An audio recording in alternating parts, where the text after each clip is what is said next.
Hello, romance book lovers. Welcome to Tales from the Heart. I'm Jenna Harte, and each week I post new episodes from my stories of crime and passion. Right now, we're listening to Til Death Do Us Part, Book 4 of the Valentine Mysteries. This week is Episode 8, Chapter 8. Now, if you'd like to read along or get ahead in the story, you can get Til Death Do Us Part from your favorite ebook retailer, or you can save by buying direct from me. Now, Til Death Do Us Part is the fourth book in the Valentine Mystery series. If you missed book 1, Deadly Valentine, you can listen by checking earlier episode postings, or if you'd like to read it, you can get Deadly Valentine for free at my website, jennaharte.com. Books 2 and 3, Old Flames Never Die, and With This Ring I Thee Kill, are available in earlier episode postings, or you can read them through your favorite ebook retailer, or again, you can get them less through my shop. Now, Tales from the Heart is posted to YouTube each week. These episodes are edited to censor intimate content.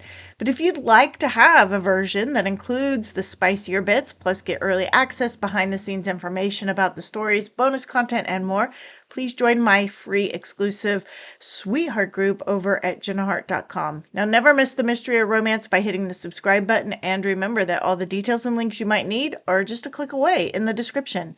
Now, snuggle up, get comfy, and enjoy the show. Chapter 8. Tess sat with Ava in the waiting area of the police station. Daniel approached, looking professional and a bit grim. Tess wondered if she should call a lawyer for Ava, just to be safe. Thank you, Ms. Dumont, for coming down. Let me get Detective Johnson and we'll be right with you. Ava nodded. So that's Daniel? She said when he walked away. That's Daniel. Is he any good? At what? Being a cop? Oh, yes. Mostly. He's still in love with you. Tess let out an exasperated breath. No, he's not. You should have seen the look he gave Kate this morning. Men can like the look of a woman, but be in love with someone else? Tess wondered if she was talking about Reese. Had he loved Ava, but let his lust for Amya lead him astray? Daniel is a complicated man. I don't quite know why he has a blind spot when it comes to Kate, but he knows where he stands with me. He never had a chance, did he? Not once Jack showed up. No. That could be tough on a guy. Daniel returned. We're ready for you, Ms. Dumont. Tess stood alongside Ava and followed Daniel. Can I watch? Tess asked Daniel as Detective C.J. Johnson led Ava into the interrogation room. No. Why not? Maybe I can help. You're too close to the case to be objective. I was too close in Jack's case and in Liv Danforth's case, but I still helped. He sighed. She grinned. You know it's true. I've helped on other cases since then. I might see or hear something that could help. Yes, fine, but you're not getting paid and it's not official. Aye, aye, sir. Tess moved to the observation room before he could change his mind. Seeing Ava in the interrogation room suddenly made the situation that much more serious. She stood by the mirror and contemplated whether she should call Jack and let him know that Ava was being interviewed again. But as the interview got started, she decided her time was better spent paying attention to what was playing out on the other side of the mirror. Minutes later, Daniel joined her in the observation room. You're not doing the interview? She asked. No, I'll let CJ take it this time. I want to hear the impressions you're so eager to share with me. She smirked at him. Does that mean you'll tell me what Josh said in his statement? Let's start with what Ava says now. Tess wasn't surprised. Daniel played his hand close to the vest professionally and personally. He reached over and flipped the switch so they could hear the conversation in the interrogation room. In your previous statement to Detective Showalter, you said that you tried to avoid Miss Gross. Yes. Were you avoiding her when you hit her? Ava rolled her eyes. I was trying to leave, but she grabbed me. So you hit her. Ava inhaled a long breath. Good, Tess thought. Stay calm. Yes. You have a reputation for having a bad temper. Yes, but I don't hit people. I throw things and yell a lot. If you didn't want to have any contact with Miss Gross, why did you visit her in Mr. Wilde's room? Ava sat back and Tess could see she was trying to look nonchalant, but even a big star like Ava got nervous talking with the cops. I guess I was hoping to find out what made her tick. Tick? It was clear to everyone that Reese was done with her. So why did she show up here? Why did she feel the need to confront me? Why did she weasel her way into his room? Did she really think she'd win him back? I just couldn't figure out how anyone could not see that everything she did made him hate her more. Mr. Wilder hated her? Did he tell you this? Her hands fiddled with the cup of coffee CJ had brought her. No, but he was tired and irritated. He was as baffled as the rest of us about how she kept after him. In the end, I think she really was a little crazy. Who is the rest of us? CJ asked. Everyone who knew Reese. So you went to find out what made her tick. What happened? Nothing. Nothing. CJ sounded dubious. She was amused I was there. She acted like she'd won and she was lording it over me. It's been stated by your assistant that Ms. Gross liked to blackmail people. Yes. Threaten, blackmail, strong-arm, coerce, bully, manipulate. She did it all. Did she try to blackmail you? Tess was relieved that Ava looked surprised. No. Is there anything she could blackmail you about? Ava's eyes narrowed. Not that she told me. Is there something she could have found out, but didn't have the chance to blackmail you about?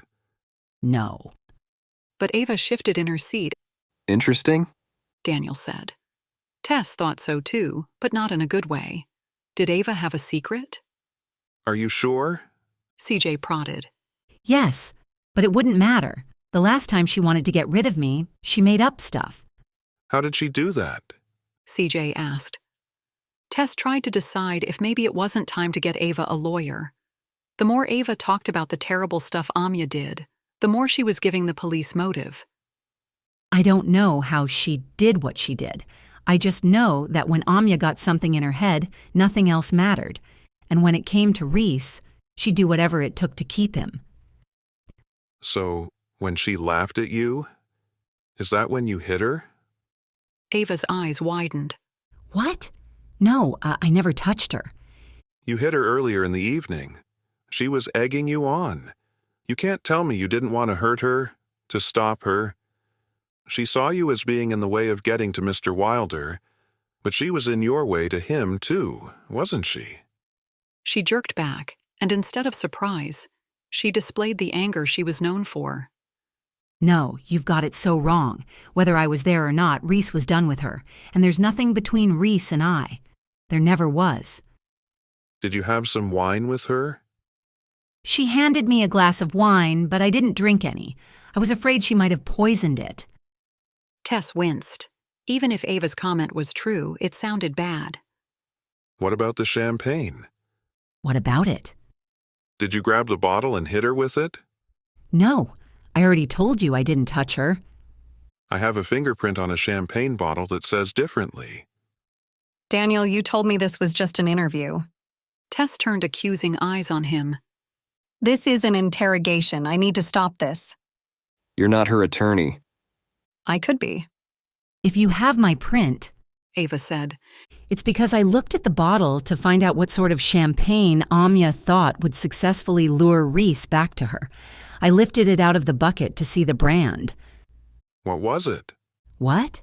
What was the brand? It was Dom Perignon. What does it matter?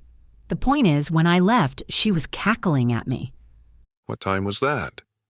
I don't know. Maybe 11:30. Maybe a little later. What did you do next? I went to my room. I just changed my clothes when Josh showed up with new scripts. That's a little late, isn't it? I was supposed to have a meeting with Reese and the director of the film in the morning to go over the changes, so I wanted to review them, and Josh always does that with me. What happened then? Josh got a call from Reese asking if he'd go pick up his script from his room. Why didn't Mr. Wilder go or have his assistant do it? I guess because he didn't want to see Amya and his assistant was sleeping. Josh worked for Reese once, so it wasn't strange for him to help. Except that Ms. Gross fired Mr. Abbott, right? Ava smiled. I guess they both thought it would be fun to stick it to her. Tess winced again. What if I told you that Mr. Abbott says he found Amya unconscious from being hit on the head with a champagne bottle? Tess couldn't see CJ's face, but she knew from experience he was studying Ava's reaction. I thought she fell in the tub. He says he put her in the tub, hoping it would look like a fall. Ava's expression was confused. Why would he do that? Because he thinks you hit her and he was trying to protect you. Okay, that's enough. Tess whirled on Daniel. I want you to stop this.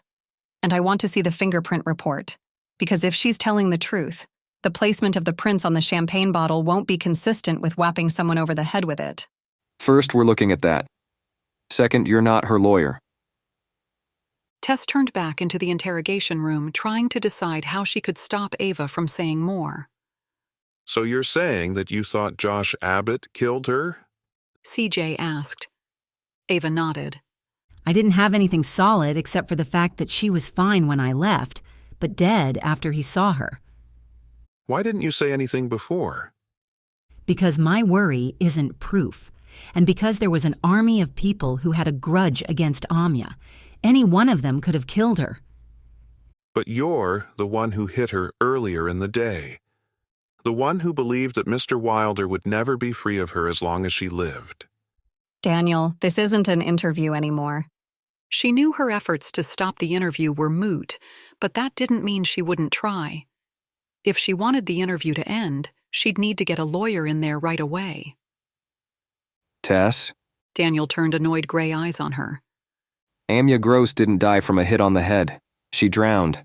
The worst Ms. Dumont would be in for at this point is assault. That's on Josh, then, if he put her in the tub? Daniel was non-committal. What aren't you saying? You might as well tell me, because I'm about to go locate the first public defender I can find in this place and tell him to stop the interview. Daniel glared at her for a long moment. I thought you wanted the truth. I do, but it should be found fairly. She's being cornered and you know it. Unless you're telling me Josh did it. Are you going to hunt down a lawyer for him too? If he needs one, yes. Tess was always irritated by the attitude of the police toward lawyers. Even the guilty needed a fair trial. Without it, criminals could get their verdicts overturned and they'd be back on the streets. I don't think he's the murderer. Daniel said. Which is why he's only under arrest for evidence tampering. Why don't you think he did it? You just said he confessed to putting her in the tub and she drowned. Daniel studied her, and she knew he was trying to determine how much to tell her. Whoever killed her held her down. She may have been unconscious when Mr. Abbott put her there, but she woke up and fought someone. What makes you think it wasn't Josh? Her attacker would have been wet and possibly wounded. Plus, there was an attempt at a cleanup. The timing is such that Mr. Abbott didn't have time to change his clothes and get to Mr. Wilder's room in the time frame given, and he has no markings to suggest he was in a struggle. If she fought, there could be DNA. He nodded. Maybe. Just to be sure, we got a warrant for Mr. Abbott's DNA based on his story. We want Ms. Dumont's too. I thought you said the worst she could get was assault. Assuming you can prove she hit Amya. Maybe she went back and finished the job. Tess shook her head. First, she would have had to have known Josh put her in the tub. Not necessarily.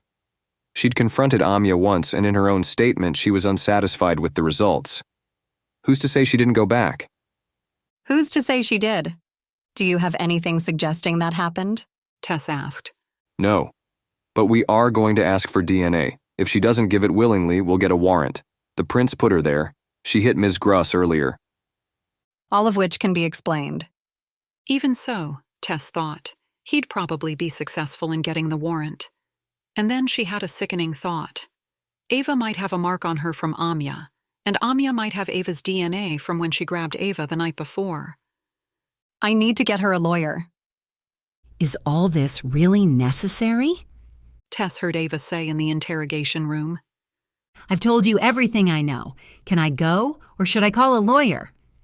Tess waited to see if CJ would push her, but instead he stood. You're free to go any time, Ms. Dumont. Ava scowled at him. Then I'm going.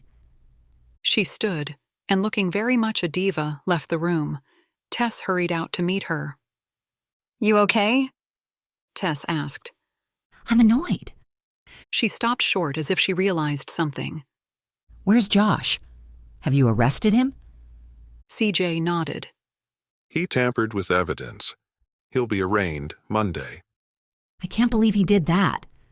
Oh, by the way, CJ said. we're collecting DNA as a routine part of the case. Would you be willing to give a sample? DNA? Tess shook her head at Ava. The medical examiner says Ms. Gross may have scratched at the person who drowned her. If we find who that is, we find her killer. If you're not the killer, it will clear you. Well, No, Ava, don't do it. why? I didn't kill her. It would prove that it wasn't me. Tess took Ava by the arm and led her away from the men. Excuse us a moment. Daniel glared at her. It was an expression Tess was getting way too used to from him. Amia grabbed you the other night. It's possible that she left a mark on your arm and got your DNA on her. Ava started to look at her arm, but Tess blurted, Don't look. Just say no. They'll get a warrant, but by then you'll have a lawyer. She nodded. Okay, if you think that's best. If I were your lawyer, that's what I'd advise. Ava turned pale, but she took a deep breath, turned to Daniel and CJ, and declined, giving a DNA sample. Neither Daniel nor CJ hid their annoyance at Tess's interference. Just like old times, Tess thought. But she knew they understood her motives, and she knew that she was only slowing them down, not stopping them. She suspected it wouldn't be long before they had their warrant and Ava's DNA. Don't tell Jack about this, okay? Ava asked as Tess drove her back to the hotel. Why? He'll want to know. He'll worry, and I don't want him involved. Tess shifted in her seat, not liking the idea of keeping something this big from Jack. It's not wrong to not tell him. Ava explained. It's my news to tell anyway, and I don't want him to know. Put that way, it made sense, but Tess still didn't like it. Okay, but don't make me sorry. Jack values loyalty. Yes, I know. By not telling him I'm being disloyal. No, you're being loyal to me. He'll like that. Tess glanced at Ava to see if she really believed it. Tess spent the afternoon cleaning up after her girls' night, taking a nap, and making a batch of fudge. She decided she'd need it plus all the other chocolate confections in the freezer to deal with Jack's anger when he found out she hadn't told him about Ava's visit to the police. Maybe she should go through her inventory at the shop and find something extra sexy as well, just in case chocolate didn't do it. She was scouring the fridge trying to decide on dinner when there was a knock at the door. She thought about not answering it because she was pretty sure she knew who it was. Daniel always stopped by after they'd had a run-in when murder was involved. Today wouldn't be any different. She glanced out the window. Daniel's SUV confirmed her suspicions. She'd never used chocolate to pacify him. She wasn't sure it would work. Daniel was an intense guy, but it couldn't hurt to try. She put the container of fudge on the table and went to the door. Daniel, what a surprise. He smirked. Brat. What's up? I thought we could chat. So it's work that has brought you here? I doubt your husband would want me here otherwise, especially while he's out of town. Tess shut the door behind him. He trusts me. He probably trusts you too. What a guy. I was in the kitchen. I just made fudge. He didn't say anything and instead made his way to the kitchen. Want wine or coffee? Coffee. I'm still working. Tess prepared the coffee, handing Daniel a cup and napkin. Have a piece of fudge. You know, Tess, it causes me all sorts of trouble at work when you insinuate yourself into a case. I didn't hear any complaints when I helped close those cold cases, or proved Liv Danforth murdered her husband. Cops have short memories. She sat at the table. I don't mean to cause you grief, but I didn't do anything a lawyer wouldn't do. And she mentioned lawyer without my involvement, so it's not my fault. What about the DNA? A lawyer would have told her not to do it. But she would have said yes if you weren't there? Are we really going to do this dance, Daniel? She asked. I know what you're doing and you know what I'm doing. Neither of us is going to convince the other to change their way of thinking. He sighed, sat back, scrubbing his hands over his face.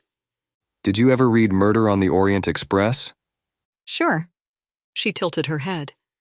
You think more than one person killed her? No. One person drowned her. But Tess, I don't think I've ever investigated the murder of someone who had so many potential killers. It could have been anyone. Even a fan. She had a fan? He laughed. No. A fan of Ms. Dumont's or Mr. Wilder's, or both. So you think someone hit her, Josh put her in the tub thinking Ava hit her, and someone else came in and drowned her? It's one of many theories. It could still be that Ava hit her, Josh put her in the tub, and Ava went back and drowned her. Tess sat back. Are you sure Reese is in the clear? Pretty sure. This may be a case that DNA solves. But you still need corroborating evidence. He nodded. Ava said Amya was manipulative and not beyond blackmail. Speaking of which, did you see her face when asked about what Amya might have on her? Daniel asked.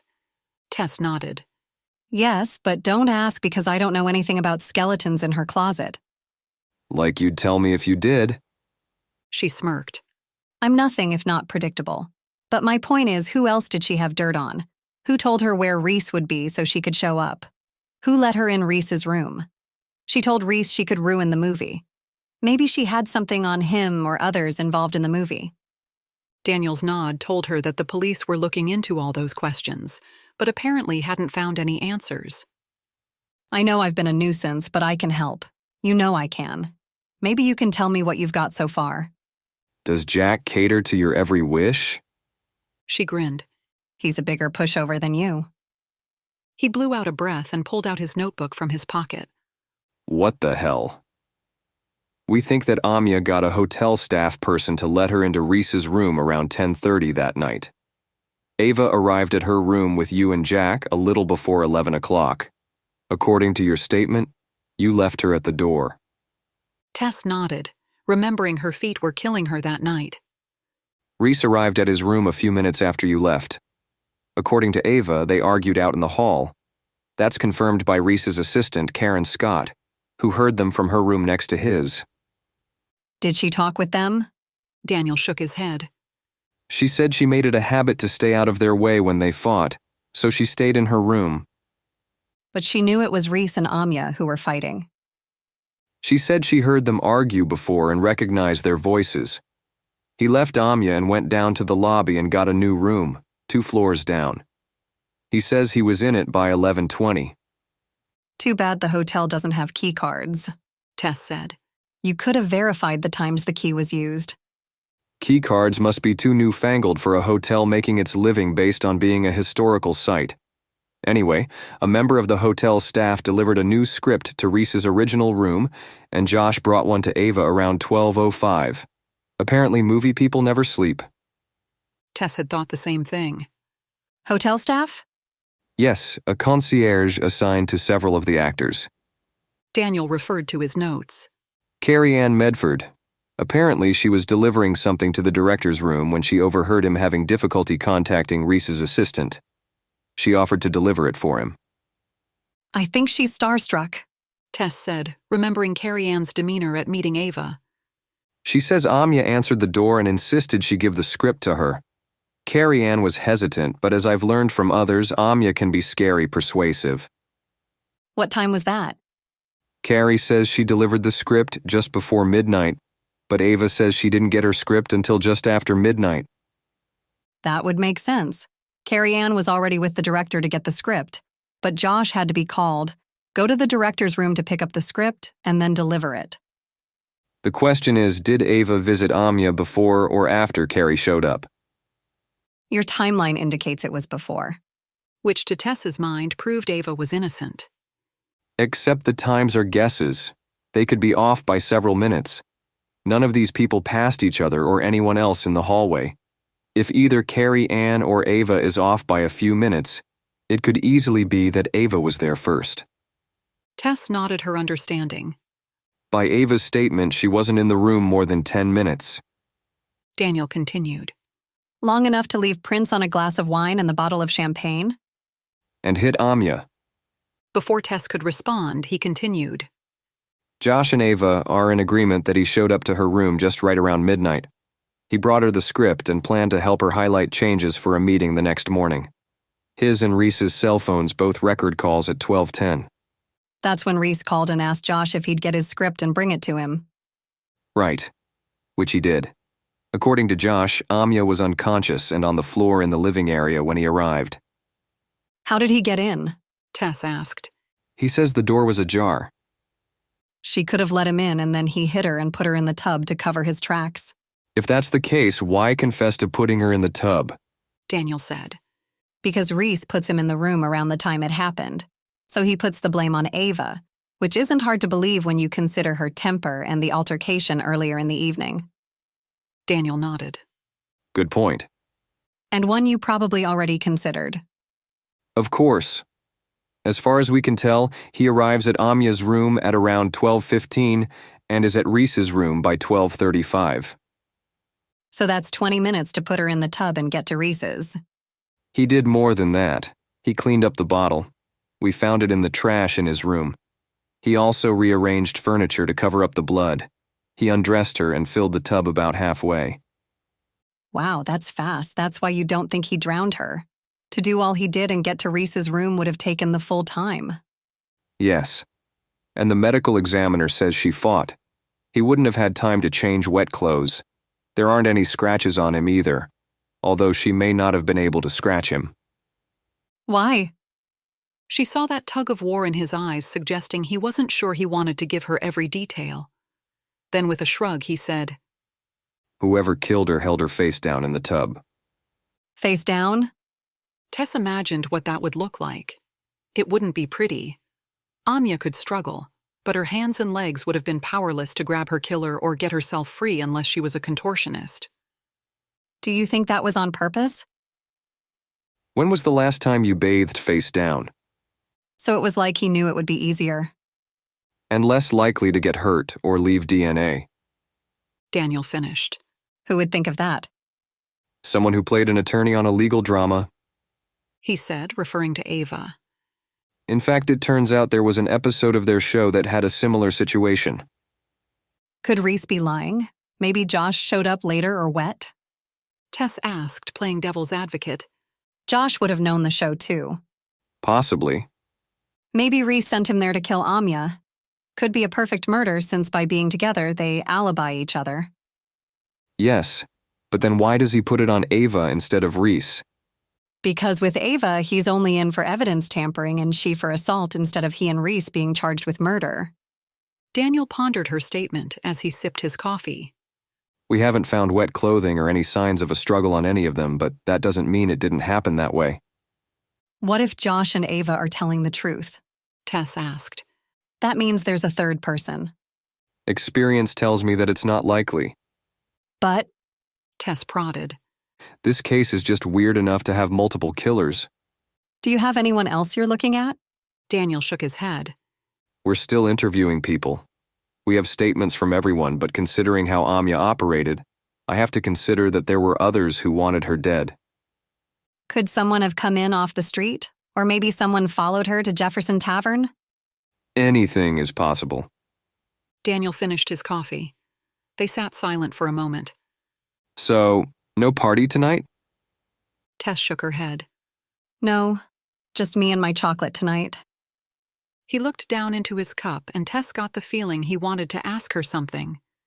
Instead, he sighed and said, I should probably go. Taking a chance, Tess asked. How come you don't like Kate? I don't not like her. When you're not ignoring her, you're irritated by her. She's nosy. It's her job. Why are you asking me this? Tess weighed her words. Today was the first day you noticed her. That's not true. She's been your friend since you were, 16? You know what I mean. Today she wasn't Tessa's annoying friend and reporter. She was a sexy woman. Tess, I don't want to talk about this with you. He shifted in his chair. I'm sorry I put you on the spot, but you should know how you treat her is hurtful. Why does she care about how I treat her? Tess decided she couldn't reveal Kate's interest in him. She's human, for one. He shrugged. I don't mean to be a jerk. So, don't. What do you want from me? I'd settle for you being civil. Considering the way you looked at her today, it shouldn't be that hard. I wouldn't have looked if she wasn't nearly naked. He protested. Jesus, there was nothing left to the imagination. She's hot, isn't she? Tess waggled her brows. Stop. He stood, waving his arms. I'm not having this discussion with you. I'll do my best not to be a jerk, but we're not going to talk about my sex life. Do you have one? Tess found herself enjoying being the teaser for once. In the past, she wouldn't have dared. She knew how he felt about her, and it would have been hurtful. But he'd had over 6 months to get used to the fact that Jack was in her life. Except for one moment at her wedding, she felt certain that Daniel had not only come to terms with it, but that his feelings had become more brotherly toward her. Seriously, Tess? What? I haven't seen you date in a long time? You know why. Come on, Daniel, you can't tell me you haven't been on a date in the last 6 months. I don't have to tell you anything. I'm not a hermit, Tess. And I am a man, so of course I notice when a half-naked woman walks into a kitchen. But that doesn't mean I'm interested in her. Okay, I'm sorry. She felt herself soften toward him. I just want you to be happy. I am happy. Good. Is this interrogation over? He asked. She grinned. Have more fudge. There's nothing like chocolate to make life good. He made a face and then took some fudge. I'm out of here. Thank you so much for listening to this episode of Tales from the Heart. I hope that you enjoyed it and that you're going to be back next week to find out what happens next. Remember, members of my Sweetheart group can listen to full uncensored episodes through my website. Just visit jennaharte.com and click to become a Sweetheart for access to uncensored audio episodes, bonus content, and more. If you'd like to read along or get ahead in the story, you can get Till Death Do Us Part from your favorite ebook retailer or save by buying direct from me. All the details and links you might need are just a click away in the description. Don't miss the next episode. Hit the subscribe button so you'll know when it's posted. Thank you again for listening, and until next time, this is Jenna Harte wishing you peace, love, and happily ever after.